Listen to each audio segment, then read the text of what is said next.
Representatives of the government and the Nigeria Labour Congress arrived at the presidential villa. It's the third in a series of meetings since President Bola Tinubu announced the removal of subsidy on petrol in his inaugural speech on May 29. This meeting comes after a previous deadlock with the NLC, who had declared an indefinite strike starting on Wednesday this week. It also comes a day after government had met with the Trade Union Congress in the absence of the NLC.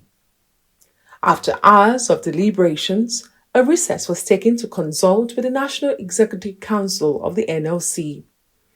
However, the arrival of members of the Trade Union Congress, led by its president, signaled the continuation of the marathon meeting.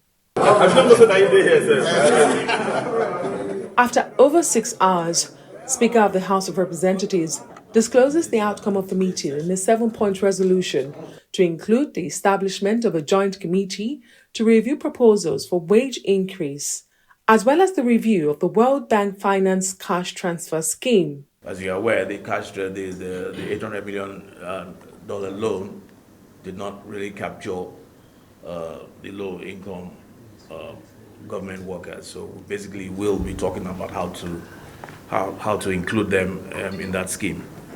3, the federal government, the TUC, and the NLC to revive the CNG conversion program earlier agreed with labor centers in 2021 and work out detailed implementation and timing.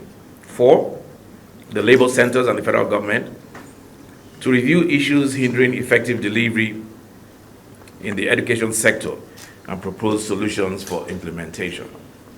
Centers and the federal government to review and establish the framework for completion of the rehabilitation of the nation's refineries.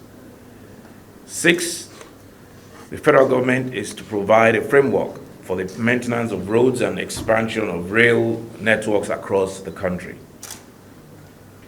All other demands submitted by the TUC, and that's the 7th, all other demands submitted by the TUC to the federal government will be assessed by the joint committee. Consequently, ladies and gentlemen, the parties agreed as follows. 1, the NLC is to suspend the notice of strike forthwith to enable further consultations. 2, the TUC and the NLC to continue the ongoing engagements with the federal government and secure closure on the resolutions above.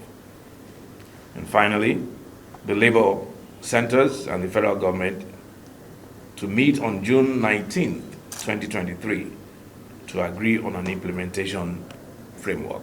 On his part, the NLC president explains their shift in demanding a reversal of the petrol price hike and calling off the planned strike.